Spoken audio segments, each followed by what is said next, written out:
আসসালামু আলাইকুম। সংবাদে আপনাদের সবাইকে স্বাগত জানাচ্ছি। আমি ফিরোজ তোহা। শুরুতেই আরবে কেবলস সংবাদ শিরোনাম। পুরোদমে ইরান, ইসরায়েল এবং নিরীহ ফিলিস্তিনিদের মাঝে ভয়াবহ যুদ্ধ চলছে হামলা পাল্টা হামলা।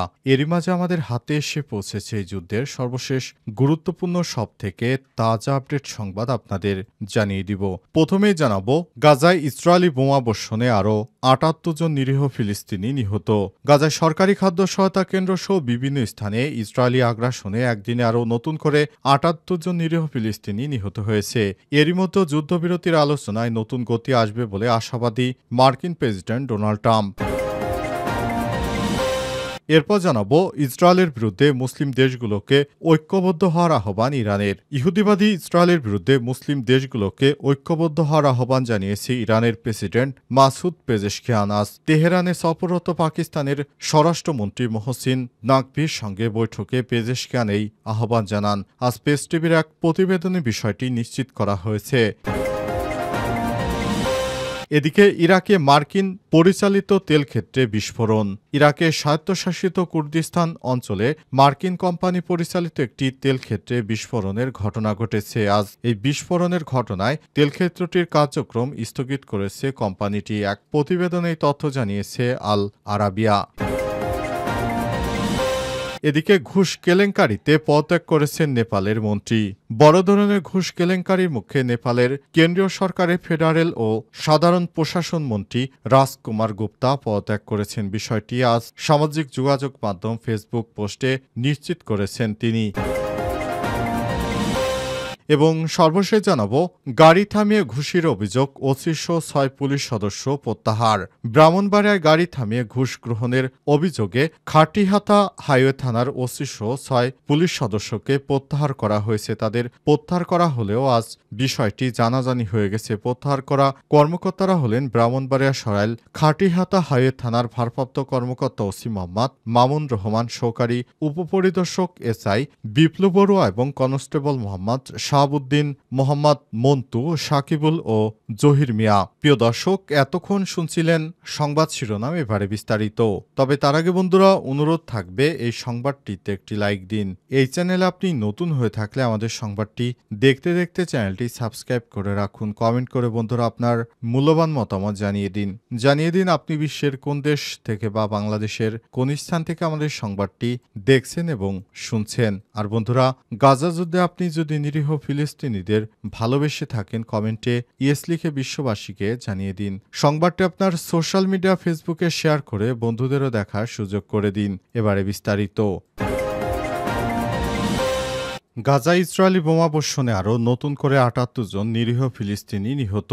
গাজায় সরকারি খাদ্য সহায়তা কেন্দ্র সহ বিভিন্ন স্থানে ইসরায়েলি আগ্রাসনে একদিনে নতুন করে ৭৮ জন ফিলিস্তিনি প্রাণ গেছে। এরই মধ্যে যুদ্ধবিরতির আলোচনায় নতুন গতি আসবে বলে আশাবাদী মার্কিন প্রেসিডেন্ট ডোনাল্ড ট্রাম্প। ফিলিস্তিনের সরকারি সংবাদ সংস্থা ওয়াফার বরাত দিয়ে আল জাজিরা জানিয়েছে, আজ দক্ষিণ গাজার রাফায় একটি ত্রাণ বিতরণ কেন্দ্রের কাছে ইসরায়েলি হামলায় ত্রাণ নিতে আসা কমপক্ষে ৫ ফিলিস্তিনি নিহত হয়েছে। ওয়াফা বলছে, গত ২ মাসে ইসরায়েল ও মার্কিন সমর্থিত বিতর্কিত গাজা হিউম্যানিটেরিয়ান ফাউন্ডেশন বা জিএইচএফ পরিচালিত ত্রাণ কেন্দ্রের কাছে ত্রাণ সহায়তা নিতে অন্তত ৮৩৮ জন ফিলিস্তিনি নিহত হয়েছে। অবস্থায় ইহুদিবাদী ইসরায়েলিরা এখনও গাজায় ব্যাপক হারে হামলা চালিয়ে যাচ্ছে। তাদের হামলায় এই নিরীহ ফিলিস্তিনিরা মারা যাচ্ছে।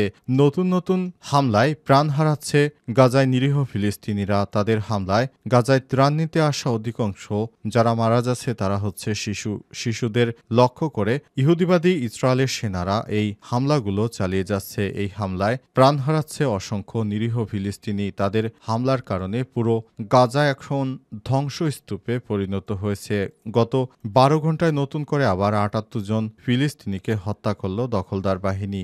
অবস্থা চলতে থাকলে ইহুদিবাদী ইসরায়েলিরা কোনোভাবেই গাজার নিরীহ ফিলিস্তিনিদেরকে বাঁচতে দেবে না। তারা গ্রেট ইসরায়েল তৈরি করার যে ষড়যন্ত্র শুরু করেছে তারই ধারাবাহিকতায় তারা এইভাবে হামলা চালিয়ে যাচ্ছে।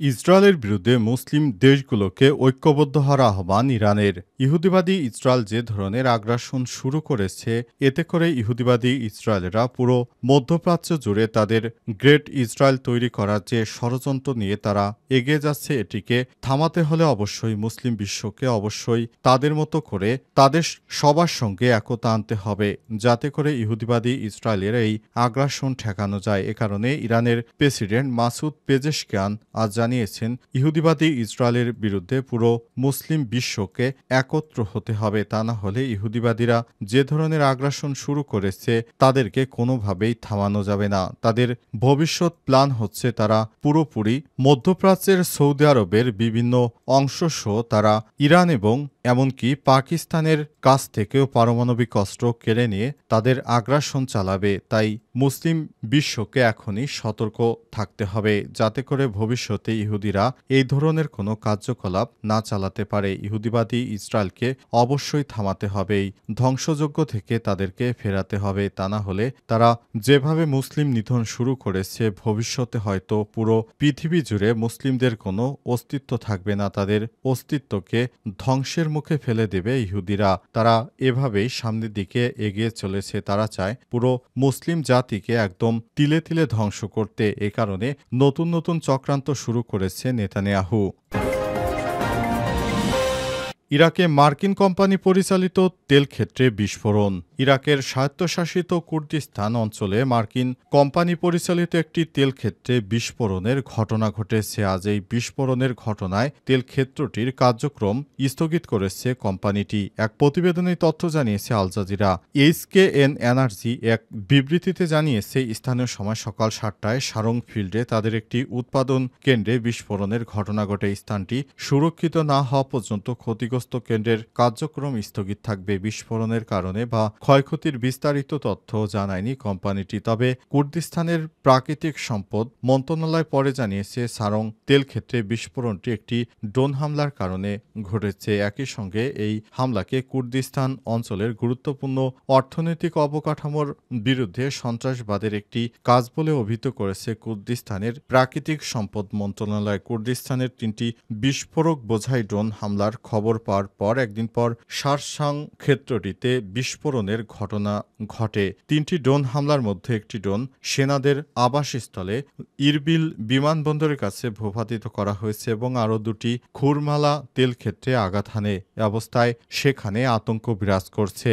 তবে অনেকেই মনে করছে ইরানের প্রক্সি বাহিনী এই ধরনের হামলা ঘটাতে পারে। তবে ইরানের পক্ষ থেকে এখনো কোনো দায়ভার বা অন্য কোনো প্রক্সি থেকে এখনো কোনো দায়ভার স্বীকার করা হয়নি।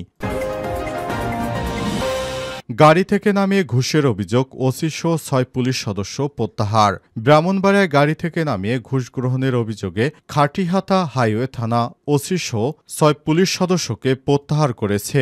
আজ তাদের প্রত্যাহার করা হলেও বিষয়টি জানাজানি হয়। প্রত্যাহার করা ওই কর্মকর্তারা হলেন ব্রাহ্মণবাড়িয়ার সরাইল খাটিহাতা হাইওয়ে থানার ভারপ্রাপ্ত কর্মকর্তা ওসি মোহাম্মদ মামুন রহমান, সহকারী উপপরিদর্শক এসআই বিপ্লব বড়ুয়া এবং কনস্টেবল মোহাম্মদ শাহাবুদ্দিন, মোহাম্মদ মন্ত, সাকিবুল ও মোহাম্মদ জহির মিয়া। হাইওয়ে পুলিশ ও স্থানীয় সূত্র থেকে জানা গেছে, গত ৩ জুলাই সিলেট থেকে আসা ঢাকাগামী পণ্যবাহী একটি কাভার্ড ভ্যান এসএ পরিবহন আটক করে খাটিহাতা থানা পুলিশের একটি দল। পরে কাভার্ড ভ্যানটি অবৈধ পণ্য পরিবহনের অভিযোগ এনে ৮০,০০০ টাকা ঘুষ নেওয়া হয়। নিয়ে বেসরকারি একটি টেলিভিশনে সংবাদ প্রচারের পর থানার ওসিসহ ৬ পুলিশ সদস্যকে প্রত্যাহার করে হাইওয়ে পুলিশের কুমিল্লা রিজিয়নের পুলিশ সুপারের কার্যালয়ে সংযুক্ত করা হয়েছে।